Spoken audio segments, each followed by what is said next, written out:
On this episode of ReelFRANK Movie Reviews, we take a look at the movie Captain America: Brave New World, starring Anthony Mackie, Harrison Ford, Danny Ramirez, Shira, Haas, Carl Lumbly, Tim Blake Nelson, Giancarlo Esposito. Directed by Julius, Onah. Onah not gonna make a difference because this movie sucks. The new Captain America, Sam Wilson, and a different Hawk, the Red Hawk. I mean, what could go wrong? I'm sure Marvel's back on track now. Before this movie even came out, there were rumors from the people who worked on it that this thing wasn't going to be that great. Oops. We'll get into all that coming up next. ReelFRANK.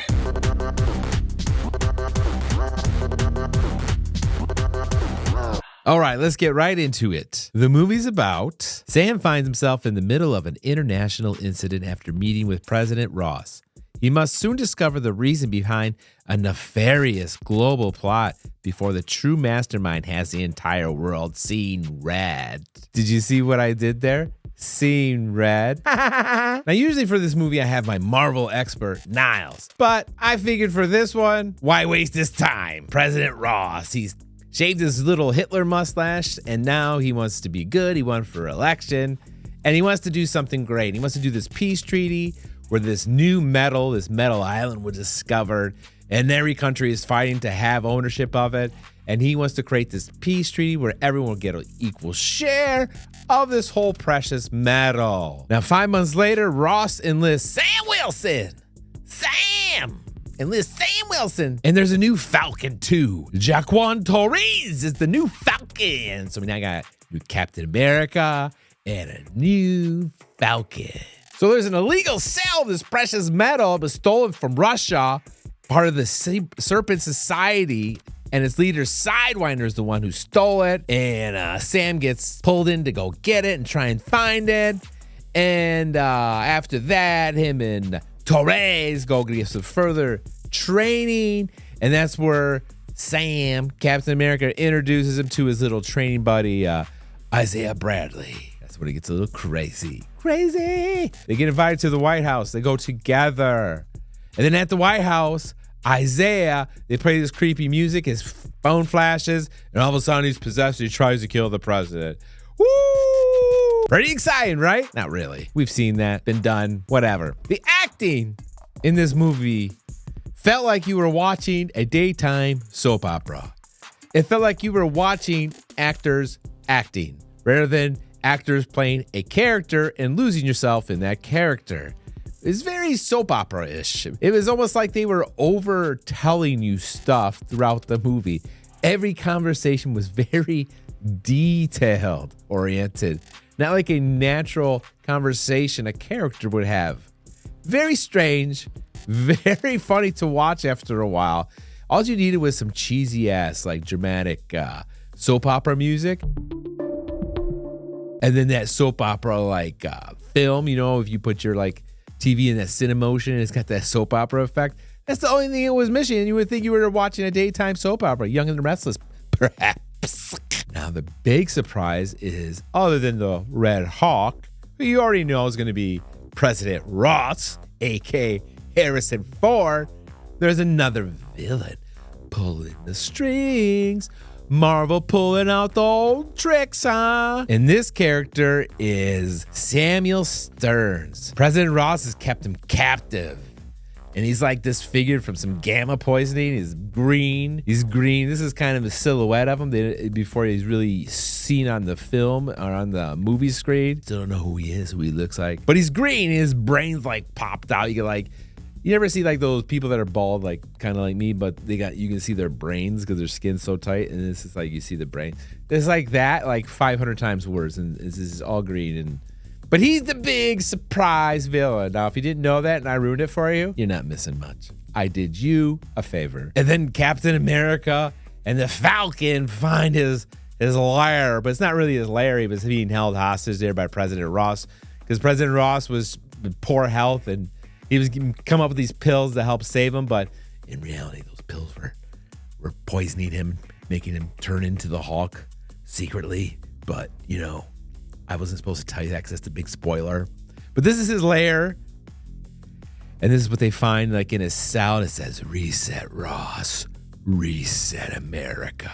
So damn powerful. Now, of course, the big pinnacle moment is when President Ross, aka Harrison Ford, finally turns into the Hawk. With the way this movie was promoted, Captain America and the Red Hawk, you figured the Red Hawk would be more predominant throughout this movie, but he's not.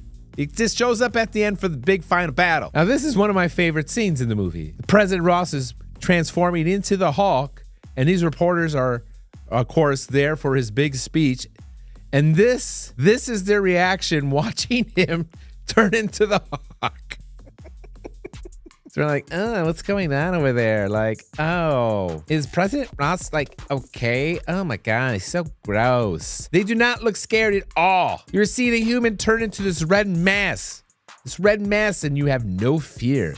You're more grossed out than anything. Now, this is President Ross, aka Harrison Ford, in the Hawk format, in that transformational Hawk body. Now, what I find interesting is a lot with this Hawk. Again, this is supposed to be President Ross, aka Harrison Ford, in his Hawk transformational body change. Now, if in case you forgot what Harrison Ford, President Ross looks like, let me show you. So here you are. You have a side-by-side comparison. Now, what's amazing to me, and I think is hysterical, apparently turning into Hawk anti-ages you, and your hair that was white is now black. No, there's no whiteness in the Hawk. It's a very young Hawk. It makes you very youthful. Turning into the Hawk makes you very youthful. Can you see the resemblance there of President Ross in the Hawk format? Don't they look like, I mean, if you saw the Hawk, you'd be like, oh yeah, that's totally Harrison Ford, right? Right? Anti-aging. So that's the new secret out there. You want to anti-age, you turn into the Hawk. All your hair from gray turns to dark black. And just a little brushing of grayness there. Some very good details there by Marvel. Marvel and the director, Julius. I mean, come on, people. CGI can't even match it up to make it look a little better. Look actually like the character and have the age resemble. Maybe make him an old Hawk. He's got gray hair. Come on. Oh, Marvel, what are you doing? I mean, the first half is somewhat bearable if you can get past the soap opera dialogue.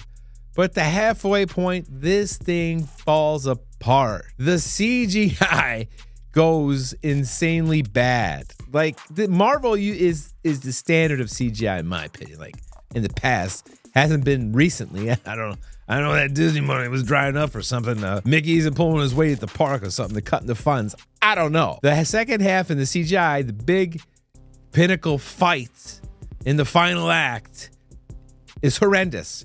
It looks like they're on a soundstage surrounded by green screens. It's ferocious.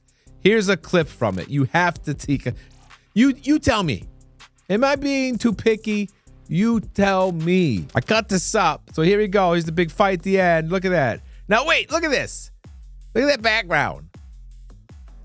It totally looks like a green screen. Totally. We continue on. Look at. Oh, this is where he's turning into the Hawk. Wait, look at. He's turning. This is the scene. Look at this is where he's turning into the Hawk. The younger version of yourself, Hawk. He comes there. Oh, there he is. Look at. Where'd the gray hair? Where's the there? Look at that. Oh yeah, little brushing there. The hair kind of reminds me of the guy on Spider-Man, the news reporter that ran the paper there. He had the little gray on the side. Oh, he needs a little mustache. And here he goes. Oh, another thing you want to notice before we move on from the Red Hawk? Look at, even the chest hair is black. No gray on that chest hair, ladies. It's all black. Woo, just for Hawk. Here he goes. This is okay, fine, whatever. Oh, look at it. Now, doesn't it look like a CGI-backed ground screen, green screen? They got someone's hand, and then this behind here is all CGI screen on a stage. Gets worse. Wait. Before he hits that, look at that. That part right there, look at this. Looks like he's standing in front of a green screen. It's a lot more noticeable in the movie theater. I don't know what happened. If the crew just had it. Like, this movie sucks. We know it sucks. We don't want to put any more effort into this CGI and this part of these green screens. It's pointless. Or they ran out of money. I don't know. Maybe it went over budget. But it's just ferocious. It's very, very funny. Here you go. The pop. Oh, now look at this. This even looks worse. Look at this. It totally looks like he's standing in front of a green screen. Those cars don't look real. Those trees don't look real. The lighting or something is just very, very odd and awful. Just looks awful. Now here we go with another scene. Look at that flip. Look at him go. Oh, right through the fire. Look at it. Now you go back. Look at it. It looks like a green screen. You're back on the sound stage, and there's the green screen. Got the little ropes. They swing him around. He lands on the ground and lands on the green screen. Very, very sloppy. I mean, come on. What are you doing, Marvel? I'm embarrassed for you at this point. Embarrassed. Here's some other shots. Again, looks like he's just standing in front of the green screen. I mean, I don't know if it's the lighting they're doing or the lighting guy was off. The big Marvel high-tech paid the best in the business Marvel lighting guy to kind of blend this. Is this a mess? It's just a hot mess. Another thing, at the end of the movie when the Red Hulk returns to his human form, President Ross, and that was my favorite part. I actually busted out laughing when he turned. He turns from the Red Hawk. They kind of pull the camera away, and he's an 80-something-year-old Harrison Ford. And his hair is white again and gray, and his body's all shriveled and wrinkly. The transition was very comical. It was not smooth. It was jerky, and it looked very funny. Like, here's the Red Hawk, and then swap him in with this old guy with droopy white hair and skin. It's just a hot mess, man. It is just a hot mess. I don't know if Marvel has some budget constraints or they used all their money on the planet of Dr. Doom and paying $80 million for Robert Downey Jr. But this movie is a shit show. It is. It is. Don't go see this movie. Don't go see this movie. Save your money. If you're paying the ridiculous raise your rate every year Disney Plus app, wait till it comes out there and watch it. For me, overall, I give this movie a 2.8. I would put this movie right up there with The Eternals.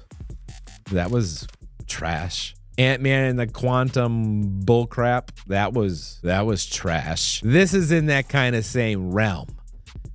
Awful. But Disney, Marvel must be putting up all the big money they got for the big Doctor Doom thing. They're going to spin off into this other realm. And supposedly be bringing these old Marvels characters back and bring them all in to try and get that old money back. But I don't know if it's going to work, man. Think people are on the Marvel, maybe marveled out. I'm a little marveled out. I mean, you get excited to see a new Marvel movie, then this crap comes out. It's like they're trying to pull a fast one. It's a hard pass, people. I took one for the team. Wait for Disney Plus. If you have it, if you don't, you never see it, you're fine. Wait till it comes out on cable. Cable. Your time is more precious than this movie. Trust me. Trust me.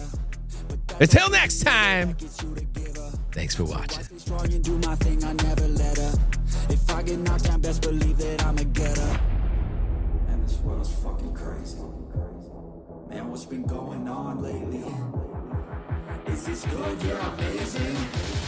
Feels like a fever.